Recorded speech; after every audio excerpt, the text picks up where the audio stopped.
This is United Network News with Sunny Galt, Calen, Kimberly Gogan, and our field messengers from around the world. Here's today's real news. Today, we are kicking things off with a story that has impacted me personally. A 5.2 magnitude earthquake shook San Diego County this morning, with the epicenter located about 2.5 miles from Julian at a depth of 8 miles. That's according to the U.S. Geological Survey. Originally reported as a 6.0, the quake was later downgraded and was felt across Southern California, including Los Angeles, Riverside, and San Bernardino counties. 7 aftershocks followed within 5 minutes, with 2 measuring 3.0 and 3.5. Palm Springs residents reported noticeable shaking, making it one of the strongest quakes in the area recently. There are no reports of injuries or damage so far, and the National Weather Service says there's no tsunami threat. Here's what I can tell you based on my own personal experience of being about 45 miles away from the epicenter of this earthquake. I have lived in California for more than 20 years, and this is the largest earthquake I have ever felt. I was at my home at the time, and it started out like a small rumble. We weren't even sure if it was an actual earthquake. Perhaps it was just a large truck going down the street. And then it quickly jumped up several notches and started shaking the whole house. And I remember thinking how unnatural that progression seemed. I immediately grabbed my girls, who I homeschool, and our dog, and we went outside. And that's where we saw many of our neighbors lined up on the street outside of their homes. There were several people who were pretty upset about the whole experience, but no one was physically injured, and there didn't seem to be any exterior damage to the homes in our neighborhood. Our public school district, where my boys go to school, also called and emailed to confirm with parents that they followed their earthquake procedures and evacuated the schools temporarily as a precaution. They later returned to their classrooms to finish the school day.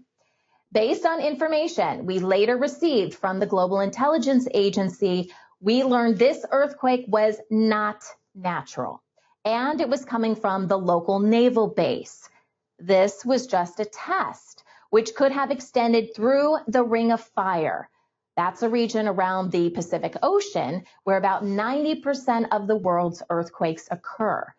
The deep state is trying to change the earthquake fault line so they can declare martial law on Easter. We'll have more on this story in today's GIA report.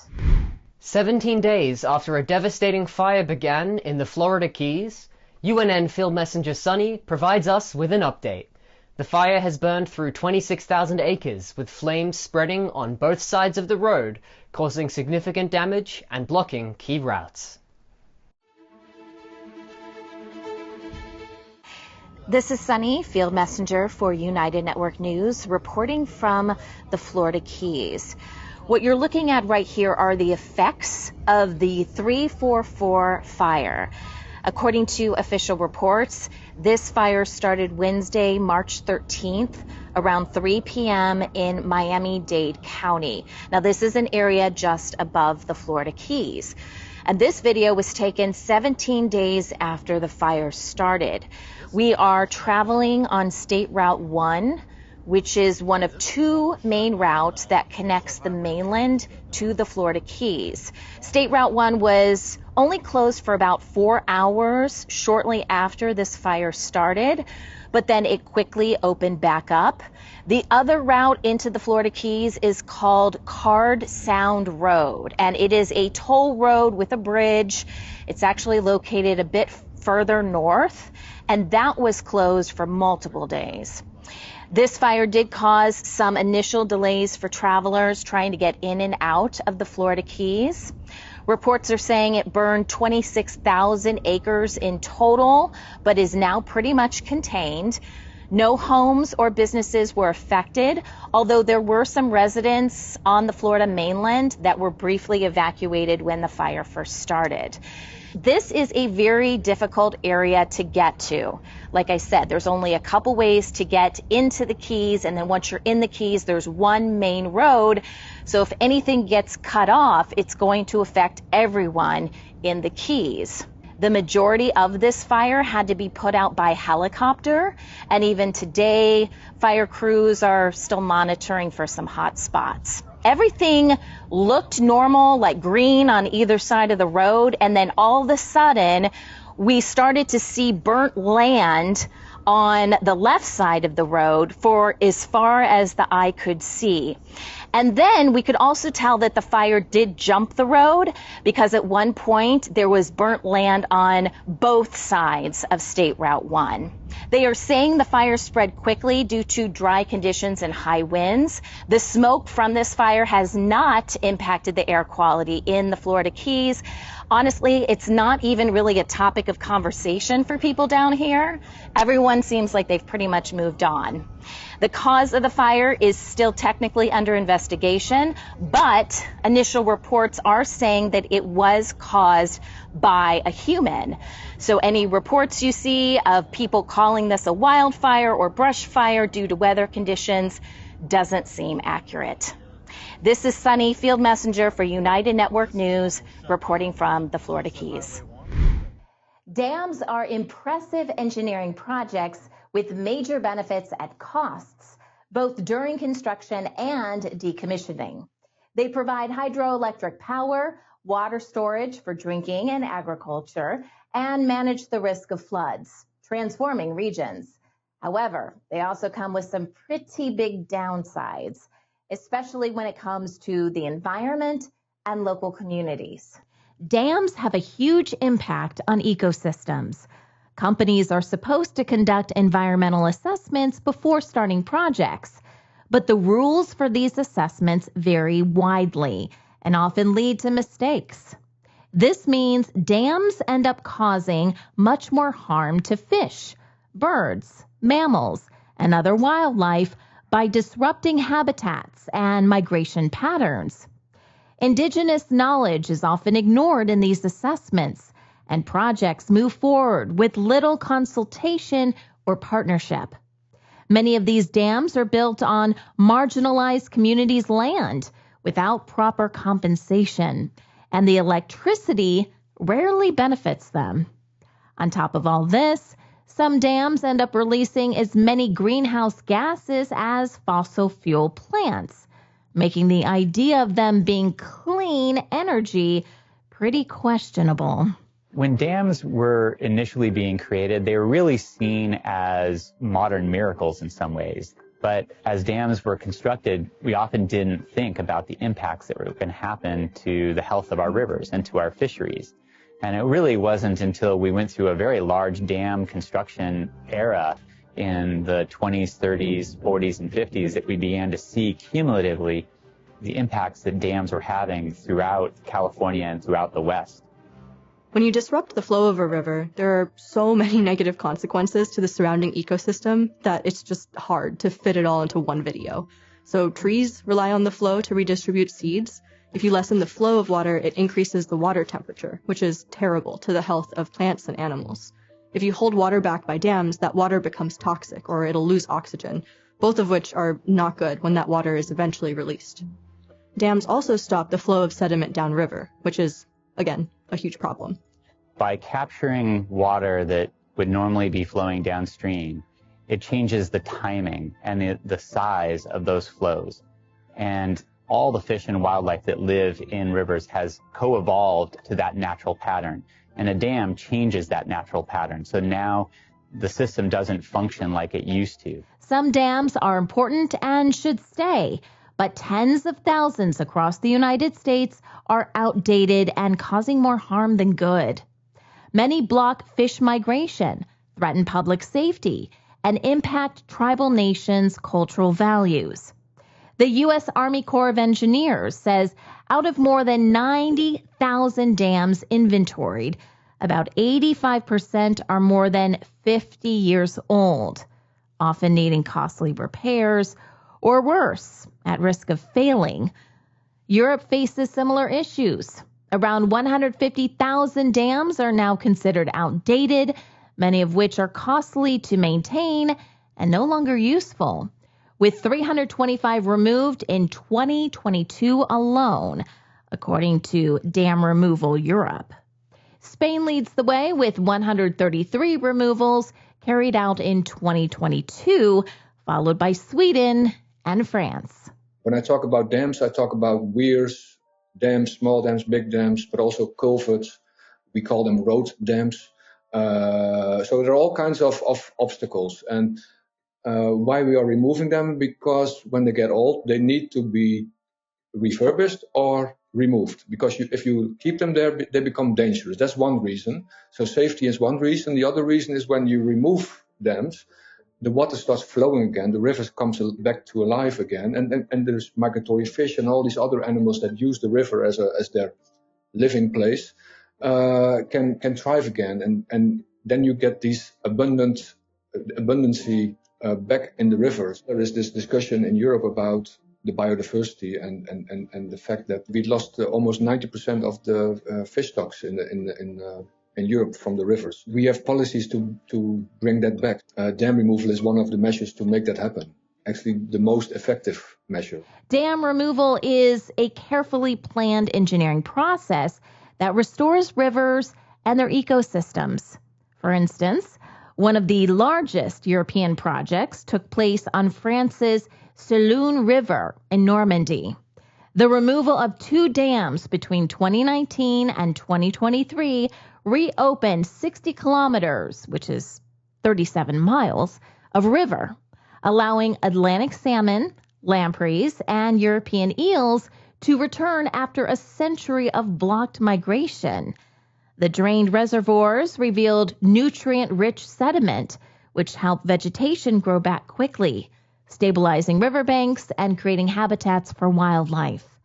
Beyond the environmental impact, the project improved water quality and opened up opportunities for tourism and recreation, benefiting both nature and local communities. A similar effort is underway in the U.S. with the removal of dams on the Klamath River, expected to restore more than 400 miles of habitat for native fish. I'm here at the Klamath River in Northern California, where 4 dams have been removed, marking the largest dam removal project in history. Getting to this historic event was the result of a decades-long movement that involved a lot of organizations and individuals, but that was led by the tribes and the native people who have lived here for thousands of years. The dams were originally built in the early 1900s to generate electricity. However, all dams have a finite lifespan, and to bring these old dams up to modern standards would have cost $1 billion. Meanwhile, the dams weren't producing very much electricity, and they've been pretty catastrophic for salmon populations in the river. And now with the dams out of the way, fisheries experts predict that salmon populations will be flourishing again in just 3 generations of salmon. Europe and the U.S. are making progress in removing barriers to restore river connectivity, but there's still a long way to go. New dam projects on major rivers like the Amazon, Congo, as well as plans for a small hydropower plant in the Balkans are raising concerns. Research shows small dams generate little power but cause significant environmental damage. And instead of building new and efficient dams, the focus could shift to removing outdated barriers. During a visit to Missoula, Montana, UNN Field Messenger Wayne highlights the innovative restoration of a historic mercantile building into a hotel, preserving 20% of its structure to maintain its historic landmark status.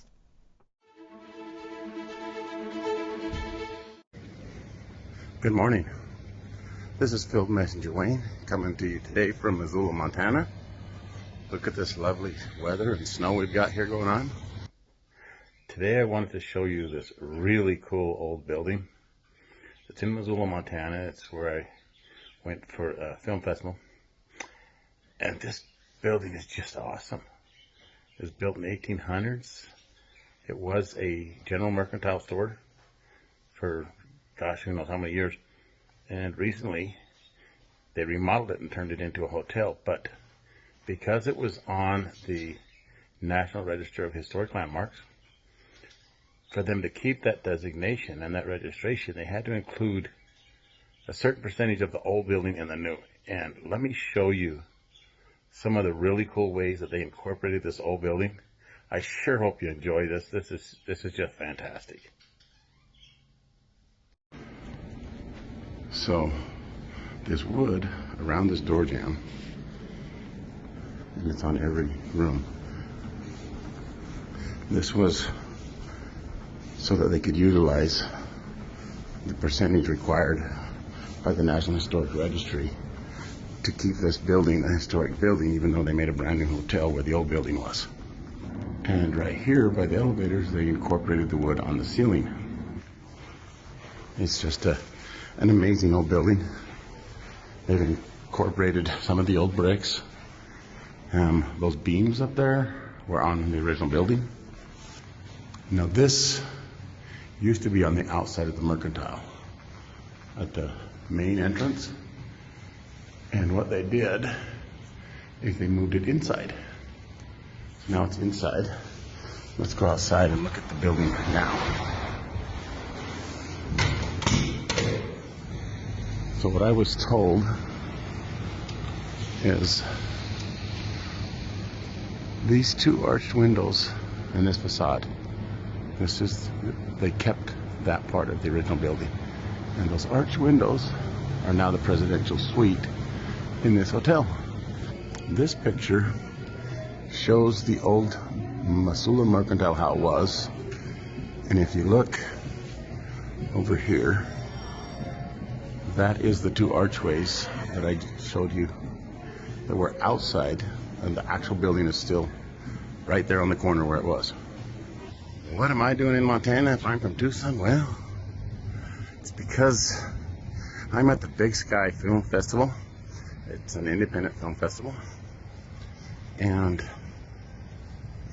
they're featuring the film Snowland, which is a autobiographical film about my mom's life and this magical world that she created to deal with having hardships in life and how you can triumph and overcome and survive, and wanted to share all that with you guys. It's a pretty amazing little town. Never been here before, but look at that building behind me. Just a beautiful building. I hope you enjoy. Hi everyone, this is Leanne. And I'm Jerry. Coming to you from Tamworth, New South Wales. Hi there, this is Rick from Arizona. My name is Uchechukwu Owenebam from Igbo tribe, Nigeria. Hi, this is Scott from Utah. I'm Annette from Agassiz, British Columbia. Hi, I'm Marcus Surzit from Manipur State, India. Real people reporting real stories from all around the world. That's what United Network News is all about. Can you clap? We had a huge flood, which some call the flood of the century. No fake news here. Our field messengers share personal experiences of what's really happening in their community. We got some nice fish right here. At UNN, you are the news. My family and I had a very good time. Take the next step. Become a UNN field messenger and share the real news with the world. In the Northwest Province of South Africa, I am United Network News. I am United Network News. I am United Network News. I am United Network News, and if it's going to be, it's up to me. It's going to be, it's up to me. If it is going to be, it's up to me. If it's going to be, it's up to me. If it's going to be, it's up to us. Field Messages, United Network News. See you next time. Step into a world of possibilities with New Earth, a groundbreaking series that shines light on holistic ways to live, work, and thrive. Join us weekly to discover new innovative ideas and explore the world around us as we, together, create our future, our New Earth.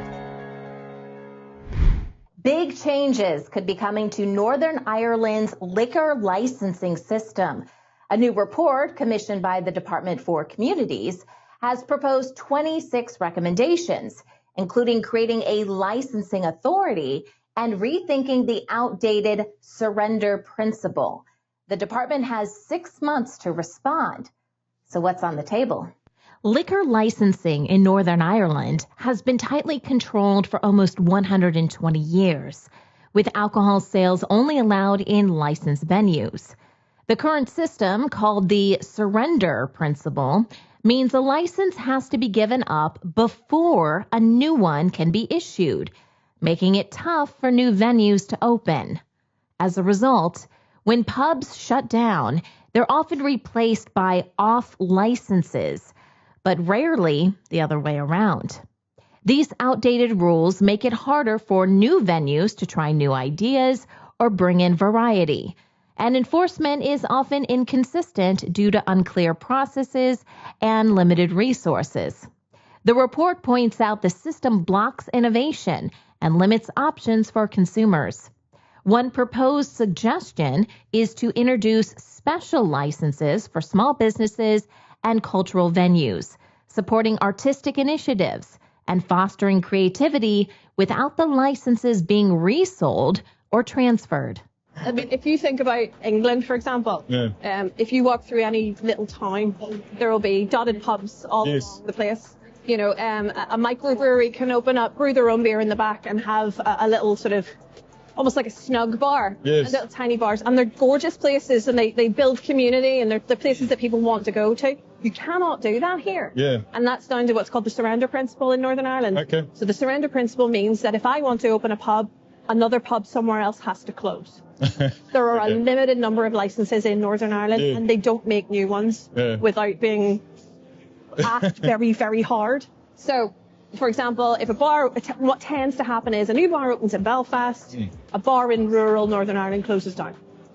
And that is really, really bad for those communities, and we're trying to make that stop. And I mean, again, it's not just about beer. It's about families. It's about people getting work, jobs. The growth that could potentially happen is not there. Exactly. Now, we're not sort of blind to the problems around this. The surrender principle has meant that there is an industry based on how much the license costs. So there is another issue there for publicans who have already bought their licenses. You can't just go, right, we're not doing that anymore because you'll bankrupt a load of people. So we're not sort of saying just make this stop. There has to be a process. It has to go through government and it has to be dealt with correctly. Otherwise, we're going to alienate a lot of people. We're going to close a lot more pubs, and that's not what we want. We want to be there for pubs, for brewers, and for consumers. Everybody loves beer. Everybody loves beer. The report shows Northern Ireland's surrender principle makes it tougher for new pubs to open, with many licenses being snapped up by grocery stores instead.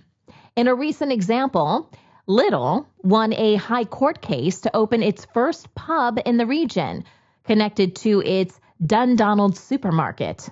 Rival company Philip Russell argued Lidl didn't prove there were too few licensed premises nearby, but the court ruled Lidl met all legal requirements. The judge noted strong demand in the area, which has seen a 23% population growth over the past decade. While critics say the pub is a way to bend licensing rules, this decision could lead to more supermarket pubs in the future. Do you think it's a good idea or a bad idea that the first license in Northern Ireland for a Lidl store to operate a pub and an off license combined? Licensing law in Northern Ireland is very different to the rest of the UK. It's involved Lidl obtaining a local pub to surrender a license, and Lidl have actually promised to invest £410,000 to build a tap house adjacent to their store and serve the local community. Would this be a good idea? Would it be a way of keeping a pub in your local village if it was attached to the supermarket? What do you think? Or is it just big businesses closing small pubs down and making money based upon, obviously, the non-brewery tied beer maybe that's coming in? The report also raised concerns about alcohol-related harms like higher rates of hospital admissions and crime in areas with more licensed venues, especially off licenses. Balancing economic growth, social health, and consumer choice will be key as the department considers its response. A small town in southern Italy became a symbol of hope thanks to Mayor Domenico Lucano. His work to welcome refugees provided them with homes, jobs, and a chance to rebuild their lives. UNN Field Messenger Irene tells us this inspiring story. This is Irene from UNN. I would like to show you Riace, which is a little village in southern Italy. I want to present you the situation in this little town of South Italy that since years is an outstanding example for a human and loving approach towards the desperate refugees being shipped by traffickers over the Mediterranean Sea. The mayor, Domenico Lucano, everybody calls him Mimmo, of this village is a hero of our time, who had the courage to give the refugees a chance right here at the coast where they land. He managed to revitalize the town by organizing money, work, and empty houses for these people that come here full of hope for a new perspective. In 2018, Domenico Lucano got impeached for his human and non-bureaucratic way of handling immigration. The points of accusation were very ridiculous, and they wanted to see him in prison for 13 years. Fortunately, Domenico Lucano by that time had already run his way for quite a long time and was a celebrity for many human rights organizations. For that reason, his case got very public, and Lucano had a lot of support. The people call him in a very loving way Mimmo and always voted again and again for him. This is Daniel, and he lives at Riace for how much time? I live in Riace for about 17 years. 17 years already, right. And you came here from where? Yeah, I'm from Ghana. You're from Ghana originally. I was living in Riace. I was 2008 till now with my family, my wife, my kids. The government now is against the government in Italy now. They are not much supporting the migration, so it's a little bit difficult, but he's still trying. There's a lot of help from outside. I know that there. Yeah. People say because they have many people here that he give them shelter. Yeah. During his absence, a very right-winged mayor tried to destroy the open doors of Riace. Now Lucano is back in office and tries to go on with his humanitarian policy. But Riace struggles because the authorities cancelled the finances for such a loving, open way to give refugees a new chance. In the meantime, many private charities are donating funds for restoring the town. I find this man is a wonderful example for, if it's to be, it's up to us. This was Irene reporting from Riace, a very special town in South Italy. Cyber criminals are always coming up with new tricks to steal personal information online. One of the latest in their arsenal is a particularly sneaky tool that can slip past two-factor authentication and other security measures, putting both individuals and businesses in danger. Remember when online banking started asking for a special code sent via text before you could log in? That was one of the early versions of two-factor authentication, also known as 2FA, designed to make sure even if someone stole your password, they still couldn't get into your account without that second piece of verification. Today, 2FA is everywhere. Whether it's getting a code sent to your phone, using an authentication app, or even plugging in a security key, The idea is pretty simple. 2FA adds an extra layer of protection so hackers can't break in with just a stolen password. You might think your password is a tough wall to crack when it comes to your apps and identity. But passwords are a pretty laughable method of authentication, whether from sheer brute force or simple phishing. Scammers can scoop them up pretty easily. What you really need is a second way to verify yourself. That's why many internet services, a number of which have felt the pinch of being hacked, offer two-factor authentication. It's sometimes called 2FA or two-step and verification. But what exactly is two-factor authentication? There are three generally recognized factors for authentication. Something you know, such as a password, something you have, such as a hardware token or cell phone, and something you are, such as your fingerprint. Two-factor means the system is using two of these options. In most cases, the extra authentication is simply a numeric code, a few digits sent to your phone, which can only be used once. You can get that code via text message or a specialized smartphone app called an authenticator. Once linked to your accounts, the app displays a constantly rotating set of codes you can use whenever needed. Two-factor authentication really started gaining traction in the early 2000s when cyber threats got more serious.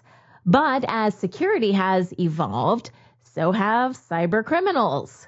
They've come up with clever ways to sneak past these safeguards, making 2FA, the gold standard, less foolproof than once thought.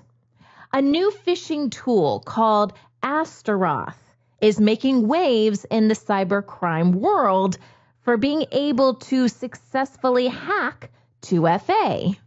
The name Astaroth refers to a powerful demonic entity associated with deception and trickery, an eerie but fitting name for a tool designed to bypass security and steal sensitive data.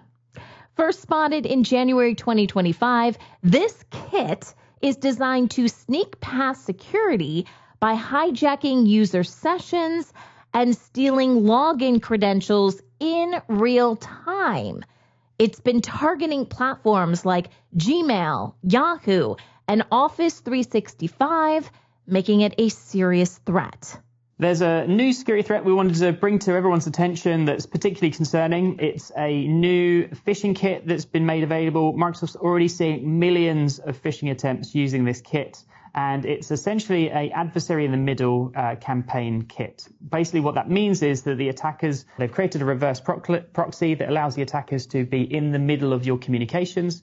The real reason, however, why we are concerned about it is because it allows attackers to evade two-factor authentication. According to researchers at /Next, Astaroth works like an evil twin, using a reverse proxy to sit between users and legitimate login pages. This lets it quietly grab usernames, passwords, 2FA codes, and even session cookies in real time without setting off alarms. With those session cookies in hand, hackers can skip past extra security checks and take over accounts as if they were the rightful user. Since Astaroth operates without raising suspicion by acting as the middleman, it makes it much harder for users to realize they've been compromised, making it far more dangerous than traditional phishing attacks. These phishing kits are currently being sold on the dark web for a couple $1,000s. Hackers can even get a free trial and customer support. So, how can you reduce the chances of your 2FA getting hacked? Consider using a physical security key. It's a small device that generates codes, making logging in way more secure and a lot harder for hackers to steal. Keep an eye on your accounts for anything strange, and if you notice something off, log out and change your password right away. Also, make sure you've got security tools in your browser or apps to block fake sites. And always double-check links before entering your login details. Lastly, stay on top of phishing scams so you can spot suspicious emails and websites. Remember, security is all about layers. By taking a few extra precautions and staying in the know, you can stay one step ahead of the threats and keep your online life secure. Stay proactive and confident. Your awareness and actions are what truly make the difference. UNN is changing the face of news. Join us for our weekly Field Messenger meetings and learn how you can make a difference. Visit unitednetwork.earth for more information. Thanks for watching.